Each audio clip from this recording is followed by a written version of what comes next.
Saudi আরবে একটা পুরুষ আর বাংলাদেশে 7-8টা পুরুষের সমান। কারণ কি জানেন, ওদের দেশে ওরা এই যে খেজুর খায়, আর ওদের যে শরীরের যে চাহিদাটা দ্বিগুণ। আমাদের বাংলাদেশে মনে হয় 7-8টা ছেলের যে চাহিদা তার চেয়ে দ্বিগুণ চাহিদা। আমাদের বাংলাদেশের ছেলেরা বউকে সুখ দিতে পারে বেশি হলে 6-7 ঘন্টা, মানে 6-7 সেকেন্ড, ঘন্টা ধরে ধুত আমি ভুল বলছি, ঠিক আছে। বাংলাদেশের ছেলেরা ধরেন 6-7 মিনিট থাকতে পারে, ঠিক আছে। কিন্তু বিদেশে যে সৌদি যে কফিটা ওরা জানেন নিম্নত 2-2.5 ঘন্টা, অনেক সময় 3 ঘন্টাও থাকছে। কারণ কি, সেটার প্রমাণ আমি নিজে। সৌদি আরবে যাওয়ার পর এই মেয়েটার সাথে কি হয়েছে পুরো গল্পটি তার মুখে শুনে যান। যেমন দেখেন, এই যে কাজের আশায় গেছি, বাবা গেছে পাক্কা 2-2.5 ঘন্টা। ওইটা থেকে আমাকে ওয়াশরুমে ধাক্কা দিয়ে ফেলাই দিছে, ওয়াশরুমে ধাক্কা দিছে, ছেলে যে ধরছে, আবার ছেলে শুরু করছে পাক্কা 2.5-3 ঘন্টা। তো ওদের শারীরিক চাহিদাটা বেশি না? আর আমাদের বাংলাদেশের ছেলেরা কিছুই পারে না ওদের তুলনায়, ঠিক আছে। কিভাবে আমি সৌদিতে যে বাপ ছেলের একসাথে বিছনায় গেছি, বাপ ছেলের বিছনায় একসাথে গেছি আমি, তারা বাপ ছেলে আমাকে নিয়ে এক বিছনায় শুইছে। সেটার কারণ আছে, আমি আপনাদেরকে সব কিছুই বলবো, কিন্তু একটু অপেক্ষা করেন। হ্যাঁ, যাই হোক, এখন আমি বলবো, আপনারা একটু শুনেন, ঠিক আছে। আর শুনবেন, আর সবসময় মনে রাখবেন, মেয়ে মানুষ কখনো দেশ ছেড়ে দেশের বাইরে যাবেন না, মেয়েদের জন্য ভালো না। সেটা আমি দেখে আসছি, তো আমি জানি। তো আমি অনেক গরিব ঘরের মেয়ে, আমি এক বাবার এক সন্তান, ঠিক আছে। আমার কোনো ভাই নাই, বোন নাই, মানে কোনো শরিক নেই, আমি একাই। তো আমার বাবা একটু গরিব, গরিব হলে কী হয়েছে, একটু সয় সম্পত্তি ছিল, একবারে এতটা গরিব না। তো আমি যখন বড় হয়েছি তখন তো আমার বাবার জোয়ান থাকে না, আস্তে আস্তে তার বয়স হয়েছে, সে বৃদ্ধ হয়েছে, তার আর কর্ম করার মতন এরকম পরিস্থিতি নেই। তো আমি মেয়ে হিসেবে, আমি মেয়ে, আমিই ছেলে, তো আমি চিন্তা করলাম আমি কিছু করব। পরে একজনের সাথে যোগাযোগ করলাম, পরে যোগাযোগ করার পরে সে আমাকে বললো তুমি বিদেশ যাও।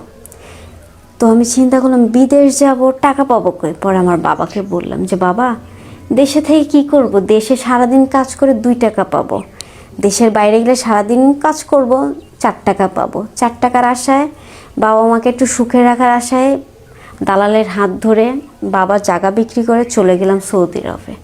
সৌদি আরবে যাওয়ার পরে ওইখানে তো আপনারা জানেন, জানি না, যে গেছেন সে জানেন যে ওইখানকার মালিকদের কি বলে, কফিল। তো আমাকে ওইখানে নিয়ে যাওয়ার পরে আর এক দালাল আমাকে এক কফিলের কাছে বিক্রি করে দেয় তাদের বাসা বাড়িতে। ওইটা হলো বাসা বাড়ির কাজ, আমাকে বলে এখানে তুমি থাকবা, এটা তোমার কাজ, বাসা বাড়ির কাজ। তো আমি ওইখানে গেলাম, যাওয়ার পরে কাজ করতেছি, হঠাৎ করে দেখি যে কফিলের ছেলে আমার দিকে খুব কুনজর দিয়ে তাকায়। তারপরে তার বাবাও আমার দিকে তাকায়, মানে কফিলও আমার দিকে তাকায়। মানে আমি কেমন যেন মনে হচ্ছে কি, যে মরা গরু মরে থাকলে যেমন শগুনে খালি দেখে দেখে কখন খাবো, আমার অবস্থা এরকম হয়েছে। আমি দেখে আমার মতন আমি কাজ করি। একদিন কফিল আমার গার উপরে মানে ঝামটা এসে পড়ছে, কিরে, মানে এমনভাবে এসে পড়ছে, আমি মানে ভয় পেয়ে গেছি যে কদিন ধরে আসছি তো উনি তো এরকম করে না, আজকে কী হলো। আর সৌদি আরবে একটা জিনিস আছে যে ওই দেশের ছেলেরা বিয়ে করার আগে মানে তাদের যে সম্পত্তি আছে ওই সম্পত্তির পুরোপুরিটাই মানে কত রিয়েল, মানে ওদের সাথে টাকা বলে রিয়েল বলে, কত রিয়েল যেন দিয়ে তারপর বিয়ে করতে হয়। আমাদের বাঙালিদের মতো যে বিয়ে করতে মন চাইছি কাগজে সাইন দিয়ে কবুল বলে বিয়ে করে নিছি, ওদের দেশে এরকম না।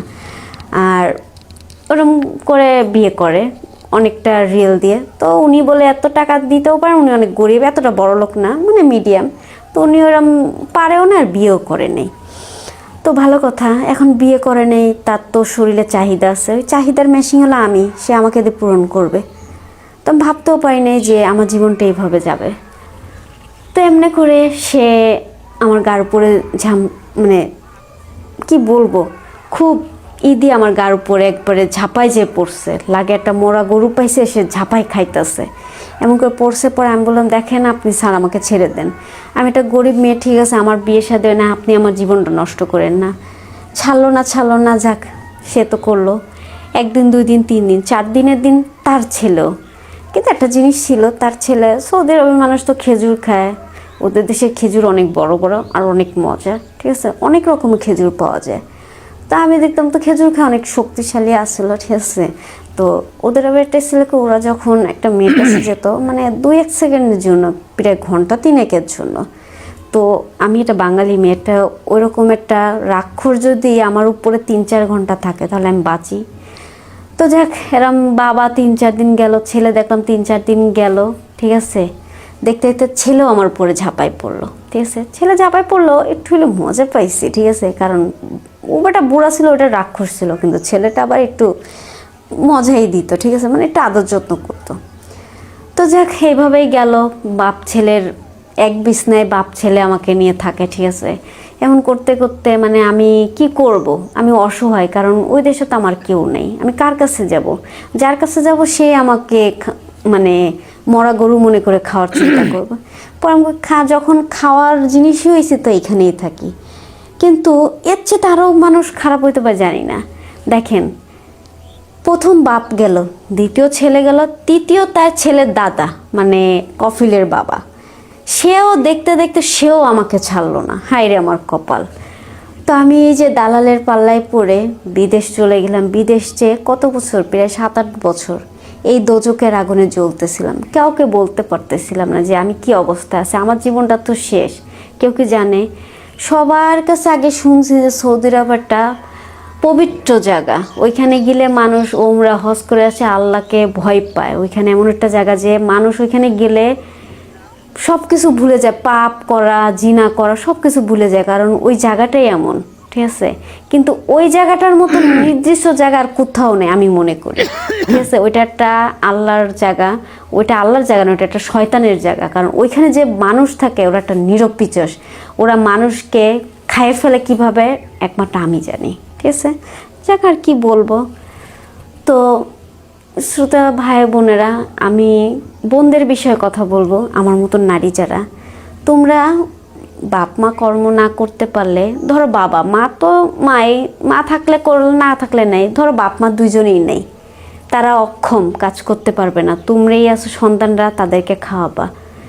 বাংলাদেশে থেকে ভিক্ষা করে খেও, ঠিক আছে, কিন্তু কখনো কোনো মেয়ে প্রবাসে যেও না 2 টাকার আশায়। যে কি না আমার মতন অবস্থা, আমি টাকার আশায় গেছিলাম, ভালোর আশায়, আমি কিন্তু ভালো একটা স্বপ্ন দিয়ে গেছিলাম, কিন্তু আমার জীবনটা একবারে নরক হয়ে গেছে। এখন না আমাকে কেউ বিয়ে করবে, না আমি কেউর ঘরের বউ হতে পারবো, না কোনো সন্তানের মা, তো কারণ তারা তো আমার জীবন শেষ করে দিছে। তো বললাম আমার মতন তোমরা তোমাদের জীবন শেষ করো না, ঠিক আছে, আমি এটা চাই।